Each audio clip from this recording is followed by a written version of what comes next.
Teman-teman sekalian, pada kesempatan ini kita akan membahas pemikiran dari Georges Bataille.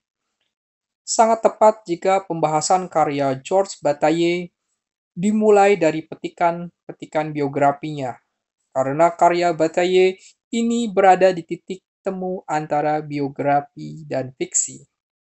Bataille lahir di Lyon, Prancis pada tahun 1897.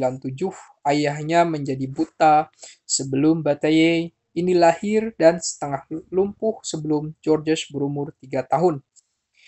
Dalam cuplikan-cuplikan autobiografinya, Bataille mengklaim bahwa yang dialami ayahnya itu disebabkan oleh serangan sifilis, meskipun saudaranya menyangkalnya. Apapun itu, Bataille mengklaim bahwa bayangan-bayangan kengerian yang datang dari pengalaman masa kecil dipakai dalam karya fiksinya. Secara khusus, ia ingat bintik-bintik putih di mata ayahnya, yang terbuka lebar saat ia buang air kecil. Bataille mengatakan bahwa ingatan tentang hal ini menjadi landasan dari transposisi imajinatifnya. Oleh sebab itu, dalam Story of the Eye of Lord Auch, putihnya mata diubah menjadi putih telur dan buah zakar banteng, serta terkait dengan air seni dan kematian, khususnya kematian seorang matador yaitu Granero yang mati akibat matanya tertusuk tanduk banteng. Kengerian yang sering muncul dalam karya fiksi Bataille dipengaruhi oleh peristiwa kematian ayahnya yang perlahan dan menyakitkan serta ketidakwarasan yang kadang-kadang mendatangi ibunya. Apapun yang terjadi, karya Bataille, baik yang fiksi maupun ilmiah, sering berpusat pada kengerian dan kecabulan. Sebagai contoh dalam bukunya yang berjudul Eroticism, Bataille menekankan bagaimana yang erotis itu secara mendasar merupakan penyerangan terhadap diri pribadi yang murni, maka ini secara tidak sadar terkait dengan kematian. Demikian juga dengan The Tears of Eros. Bataille berpendapat bahwa berdasarkan sejarahnya, seni selalu terkait dengan kengerian. Seni selalu terkait dengan kengerian, itulah sebabnya seni selalu berawal mula di gua-gua seperti yang ditemukan oleh Lascaux, Prancis. Bagi sementara orang penitik beratan atau bahkan obsesi Bataille pada kengerian dan kecabulan dalam fiksinya dan juga pada karya pokok teoritisnya merupakan cerminan dari ketidakstabilan mental. Bagaimanapun juga ini tampaknya menjadi pandangan André Breton dalam karyanya Second Surrealist Manifesto. Saat ia melihat Bataille sebagai suatu kasus. Selain itu, selama tahun 1927 atau mungkin dalam waktu yang lebih lama, Bataille memang dianalisis oleh ahli psikoanalisis liberal yaitu Dr. Adrian Borel. Borel mendorong Bataille untuk menuliskan semua obsesinya yang kemudian merangsang bangkitnya karir menulis Bataille. Terlepas dari apakah Bataille ini terus berada dalam ambang kegilaan dalam sebagian besar masa kehidupannya, apakah ia terobsesi atau tidak dengan kengerian dan kematian, ia telah mewarisi kita sebuah karya yang sangat mendalam. Bataille sangat mampu merumuskan tema pokok obsesinya. Ia juga mampu memasukkan hasil latihan numismatiknya ke dalam pengembaraan intelektualnya. Salah satunya adalah didirikannya sebuah jurnal etnografis dan seni, yaitu Dokumen, di mana Bataille menjadi penyuntingnya dari tahun 1929 sampai 1930. Pada tahun 1946, Bataille mendirikan jurnal yang kemudian menjadi sangat terkenal di Prancis, yaitu Critique. Jurnal ini mengetengahkan karya-karya Blanchot, Barthes, Foucault, dan Derrida ke lingkungan yang lebih luas. Secara intelektual, Bataille terikat dengan Lize de Reims. Pada tahun 1913, ia meninggalkan kediaman lamanya untuk menjadi seorang boarder di Evernay College.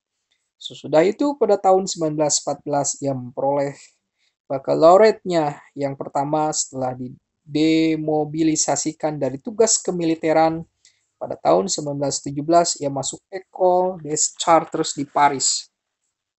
Di tempat itu ia belajar tentang era abad pertengahan dan lulus dengan peringkat 2 pada tahun 1922. Pada tahun yang sama, Bataille pergi ke Madrid dan mengikuti École des Hautes Études Hispaniques.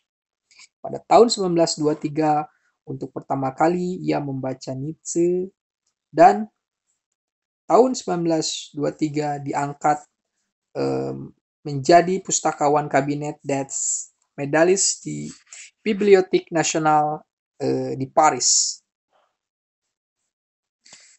Bagi Bataille, di samping menjadi seorang penulis, Nietzsche adalah seorang filsuf. Pertama, karena ia tidak mengesampingkan autobiografi baik fiksi maupun tidak. Ini adalah karya filsafatnya. Dan kedua, karena ia menolak memasukkan pemikirannya ke dalam satu aliran apapun, Nietzsche. Ia membawa dirinya menuju kesendirian. Filsafat Nietzsche kemudian menjadi suatu teriakan di padang gurun. Pengertian tentang teriakan bersama dengan air mata, kesedihan, dan tawa menduduki tempat penting dalam pandangan filosofis Bataille itu sendiri. Teriakan ini adalah bagian dari sekumpulan istilah yang menandai adanya sumbu horizontal, sumbu perbedaan dalam pemikiran Bataille. Penjelasan Bataille tentang sumbu horizontal ini bisa ditemukan dalam esainya yang dibuat dalam tahun 1930, yaitu The Pineal Age. Di situ Bataille menuliskan bahwa tumbuhan hanya berada di sumbu vertikal, sedangkan kehidupan binatang cenderung berada dalam sumbu horizontal. Meskipun binatang ini berusaha mengangkat diri dan memiliki kevertikalan literal tertentu, agar bisa menangkap kekuatan dalam interaksi rumit antara yang vertikal dan yang horizontal dalam pemikiran Bataille, kita harus meninjau pengaruh Hegel pada tokoh ini. Seperti para pemikir lainnya, Bataille belajar tentang Hegel dari kuliah Alexander Kojève tentang Phenomenology of Mind yang diikuti dari tahun 1933 sampai tahun 1939. Bagi Bataille, sistem pengetahuan absolut dari Hegel di mana kematian pun bisa diterima oleh kesadaran mewakili titik ujung dari sejenis penyimpangan akal budi. Titik paling ujung dari pencerahan ini bisa begitu terang sehingga mengakibatkan kebutaan tertentu. Seperti juga seseorang bisa buta saat melihat matahari secara langsung. Meskipun matahari ini adalah sebuah sumber terang, tidak diragukan lagi, pendekatan Bataille pada Hegel sudah diantisipasinya dalam artikel tentang Picasso yang ditulis tahun 1930, artikel berjudul The Rotten Sun yang mengisahkan mitos Icarus yang jatuh ke bumi setelah terbang sangat tinggi karena sayapnya yang terbuat dari malam meleleh akibat panas matahari, dan digunakan untuk memberikan gambaran tentang bahayanya mendapatkan terlalu banyak pencerahan. Dengan sistem idealisnya, Hegel terbang tinggi seperti Icarus. Oleh sebab itu, filsafat mungkin bisa disebut sebagai inkarnasi dari sumber vertikal yang mungkin merupakan manifestasinya yang paling ekstrim. Akan tetapi, Bataille mengatakan bahwa di dalam sistem Hegelian terdapat sejenis kebutaan. Pencerahan totalnya menyembunyikan kekaburan yang real pada non-pengetahuan tentang suatu materialisme dasar, tentang kegilaan yang ditakuti Hegel akan datang padanya setelah ayahnya meninggal pada tahun 1800. Yang tidak bisa dinyatakan oleh Hegel, apalagi diintegrasikannya, adalah unsur yang ada dalam kegilaan itu yang setara dengan kebutaannya, kebutaan yang meramalkan kejatuhan filsuf serba tahu ini. Cara lain mengatakan hal ini adalah bahwa sebagai perwujudan dari sumbu vertikal yang transenden, sistem Hegelian tidak memberi ruang pada horizontalitas, seperti obelik dari Mesir yang didirikan di Place de la Concorde di Paris pada tahun 1836 yang menandai tempat dipasangkannya perkakas kematian revolusi, guillotine. Maka sistem filsafat Hegel yang membentuk homogenisasi membuat keheterogenan atau kejahatan materi menjadi tersembunyi. Tulisan-tulisan Bataille banyak menyinggung kejahatan materi yang di dalam karya fiksinya muncul berupa kecabulan dan menjadi nyata dalam serangkaian praktek yang berkaitan dengan tulisan-tulisan teoritisnya. Praktek ini membuka sumbu horizontal sebagai sumbu pengorbanan, kehilangan, kebetulan, dan erotisisme. Kita akan meninjau hal-hal ini satu persatu. Keinginan Bataille untuk menunjukkan bahwa dalam sebuah hasil karya intelektual yang bernilai tinggi pun sering tersembunyi unsur kotor yang tidak bisa dicerna, membawanya pada upaya mempelajari etnografi masyarakat. Ikatan sosialnya tampak didasarkan atas praktek-praktek yang menurut pandangan modern Barat cukup mengerikan. Oleh sebab itu, dalam The Exurcher, teorisasi tentang korban sebagai ekses ini berpendapat bahwa kebesaran artefak kultural Aztec harus dipahami dalam kaitannya dengan praktek pengorbanan manusia. Keindahan harus dikaitkan dengan kekotoran. Perang membuat menjadikan korban ritual berdarah, sedangkan pendeta akan menusukkan pisau obsidian ke dalam dada sang korban dan menarik keluar jantung yang masih berdenyut dan dipersembahkan kepada matahari, dewa utama bangsa Aztec. Tanpa menyetujui pengorbanan Aztec ini, Bataille menunjukkan bahwa hal ini sesuai dengan satu logika tertentu. Pertama, pengorbanan manusia adalah satu cara memberikan ketidakseimbangan kepada masyarakat yang dinominasi oleh nilai tukar utilitarianis. Degradasi hubungan utilitarian diejawantahkan dalam perbudakan, di mana para budak ini hanya merupakan objek yang digunakan oleh orang-orang bebas. Sebaliknya, korban ritual pengorbanan Aztec ini sering diperlakukan secara manusiawi dan bahkan mendapat perlakuan istimewa. Karena ada hubungan dekat antara korban dan yang mengorbankannya. Sebenarnya kematian korban ini adalah untuk menggantikan para eksekutor. Ia sang korban menggantikan pengalaman kematian mereka, pengalaman yang tampil dalam penderitaan yang sang pembunuh mengidentifikasikan diri dengan penderitaan korban.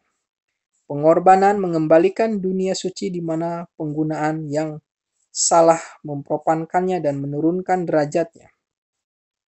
Maka dari itu yang suci berada di luar nilai tukar. Ia tidak bisa disetarakan dengan apapun. Dan karena itu, tidak ada satupun cara yang bisa menggantikan tindakan pengorbanan. Dalam suatu masyarakat di mana nilai tukar hampir berkuasa penuh, pengorbanan ini tidak bisa dipahami.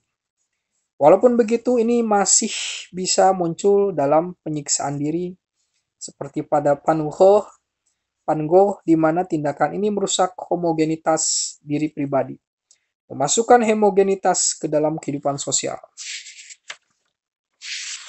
Meski sebuah paradok pembalikan perusakan yang berlangsung saat pengorbanan dan penyiksaan dilakukan berubah menjadi saat-saat kontinuitas, ini karena saksi yang menderita saat mengidentifikasi diri dengan korban juga mengkomunikasikan hal ini kepada orang lain, sehingga membentuk semacam kesinambungan dengan mereka. Hasilnya adalah bahwa yang suci hanya merupakan suatu saat istimewa dalam persatuan komunal, sebentuk pelepasan mendadak dari hal yang biasanya teredam. Yang cukup dekat hubungannya dengan pengorbanan dan yang suci ini adalah pemahaman tentang kehilangan. Bagi Bataille, teori Marshall Mauss tentang Potlatch tidak menunjukkan bahwa pada dasarnya pertukaran merupakan sistem timbal balik. Akan tetapi Potlatch harus dilihat sebagai satu contoh dari ekonomi umum di mana keadaan berkelimpahan dan kemewahan menjadi aspek yang penting. Ekonomi umum dan ekonomi tentang kehilangan, ketidakseimbangan, dan pengeluaran tanpa pemasukan.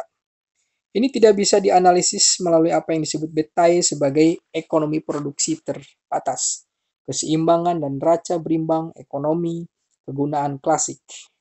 Segala bentuk akses yang menurut definisi tidak bisa disetarakan dengan apapun, termasuk di dalam ekonomi umum. Fungsi akses dan kehilangan tidak jelas dalam kehidupan sosial. Pada dasarnya mereka mewakili unsur-unsur disfungsional dan heterogen.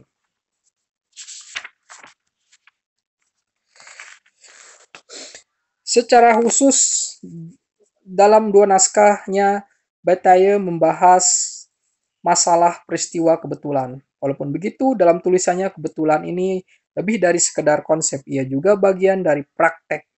Oleh sebab itu, tulisan Bataille tentang Nietzsche juga merupakan sebuah analogi tentang peristiwa kebetulan dengan cara yang sama seperti surrealisme sering dilihat sebagai analogi dari kegilaan. Unsur kebetulan harus dimasukkan ke dalam analisis tentang praktek penulisan Bataille. Ini karena sebagai suatu praktek dalam sumbu horizontal, peristiwa kebetulan itu menduduki tempat yang sebenarnya. Agar kita bisa memahami situasi kebetulan dalam karya teoritis Bataille, perlu kita ingat bahwa sejak Laplace, peristiwa kebetulan sering dilihat sebagai petunjuk keterbatasan pengetahuan manusia. Singkatnya, peristiwa kebetulan akan bersifat subjektif, bukan objektif. Selain itu, penyebaban dan pengertian tentang determinasi yang terkait dengannya dianggap paling mendasari segala penjelasan ilmiah. Pengetahuan selalu menganggap kebetulan sebagai suatu perkecualian. Baru sejak munculnya mekanika kuantum pada tahun 1920-an, pandang ini surut dan kemudian berubah. Tiga buku karya Bataille yang paling penting adalah Inner, Experience, Guilty, dan On Nietzsche. Ditulis tahun 1941-1944, yaitu saat berlangsungnya masa pendudukan di Prancis. Yang terutama, peristiwa kebetulan sangat menonjol dalam tiga karya ini. Dalam masing-masing karya ini terdapat semangat suatu jurnal, semangat kekontingenan yang berasal dari campuran peristiwa sehari-hari dan renungan pribadi. Oleh sebab itu, bentuk dari masing-masing naskah ini lebih bersifat kebetulan daripada sebaliknya. Dalam pengantar pada Guilty, Dennis Holler menyebut bahwa yang diulasnya itu bukanlah sebuah buku. Bataille tidak terlalu memikirkan untuk memberikan bentuk sistematika dan mengembangkan kisah dan pemikirannya.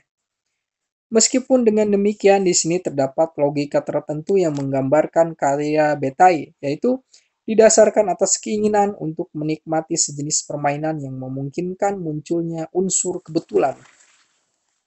Dalam On Nietzsche, hal ini menjadi lebih jelas. Buku ini sebagian berupa narasi tentang pelemparan dadu dalam kehidupan sehari-hari.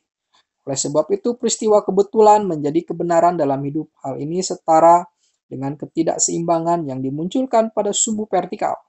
Lebih tegasnya, secara eksplisit, peristiwa kebetulan itu dikaitkan dengan penderitaan. Seperti peristiwa kebetulan, penderitaan merupakan suatu kekaburan yang tidak bisa dihindarkan. Penderitaan mengatakan tidak mungkin. Ketidakmungkinan ini tetap berada dalam belas kasih peristiwa kebetulan. Lebih jauh lagi, penderitaan itu sendiri sepenuhnya mendefinisikan keseluruhan peristiwa kebetulan. Kebetulan berarti penderitaan yang terjadi pada diri saya itu mungkin, tidak mungkin. Penderitaan adalah hal yang melawan peristiwa kebetulan. Tangisan, tawa, air mata, hasil pembuangan, puisi, semua ini membangkitkan peristiwa kebetulan. Peristiwa kebetulan tidak bisa dimasukkan ke dalam suatu sistem karena kebetulan itu sendiri merupakan suatu bentuk sistem yang lain. Itu sebabnya peristiwa kebetulan tidak muncul dalam karya Hegel. Peristiwa kebetulan menurut Nietzsche adalah amor fati yang bertentangan dengan keseimbangan besar bangunan Hegel. Peristiwa kebetulan itu terkait dengan pengorbanan karena sebagaimana dengan pengorbanan, kebetulan merupakan perusak identitas dan pengalaman utilitarian yang didasarkan atas kepastian peristiwa. Dalam erotisisme, seksualitas manusia menemui puncaknya sebagai suatu pelanggaran tabu. Dalam teori Bataille, erotisme menjadi suatu cara untuk terus mengada dalam kematian. Sebagai suatu individu, setiap manusia itu bersifat tidak kontinu. Sebagai gangguan terhadap diskontinuitas ini, erotisisme menjadi sumber pokok penderitaan. Juga karena hal ini adalah pelanggaran terhadap larangan, adanya larangan diketahui melalui pelanggaran. Oleh sebab itu, erotisisme membenarkan adanya perusakan perbatasan dan benteng yang menghasilkan semangat persatuan bersatunya pada manusia. Persatuan pembangkit komunikasi penderitaan yang didasar atas kehilangan integritas. Karena alasan ini, maka dorongan erotis disesuaikan dengan tujuan-tujuan religius. Oleh sebab itu, bukannya menjadi antitesis dari yang suci, erotisme ini sebagai pintu gerbang menuju ke yang lain. Melalui air mata, luka-luka, dan pelanggaran perbatasan, manusia menjadi satu dan dipersatukan. Jelas bahwa erotisme ini terletak pada sumbu horizontal. Meskipun demikian, sebuah sistem pelarangan sumbu vertikal adalah kondisi kemungkinan kehorizontalan itu. Tesis yang semakin jelas muncul saat membaca Betaille adalah bahwa kebutaan merupakan unsur pokok dalam pengetahuan, bahwa puncak-puncak pencerahan dengan kedalaman non-pengetahuan dan tawa yang cabul. Seperti yang dijelaskan oleh Dennis Hitler, upaya melihat dan berteori tidak bisa menangkap hal yang lain. Betaille menunjukkan bahwa upaya melihat dan semua karya teoritis mensyaratkan adanya suatu komponen yang sangat penting, energi intelektual yang dibutuhkan untuk memeliharanya. Oleh sebab itu, kelelahan yang terus-menerus disebutkan Betaille dalam tulisannya bisa menemukan analoginya dalam bentuk karya yang relatif terpecah-pecah dalam meledekan puisi dan gaya esainya. Petunjuk terhadap pelepasan energi ini mungkin merupakan hal yang paling dekat yang bisa diperoleh pembaca dalam menemukan analogi tentang kebutaannya. Demikian pembahasan tentang Georges Bataille, tentang analisisnya mengenai Nietzsche, tentang kebetulan, dan tentang kengerian di dalam kehidupan ini. Terima kasih.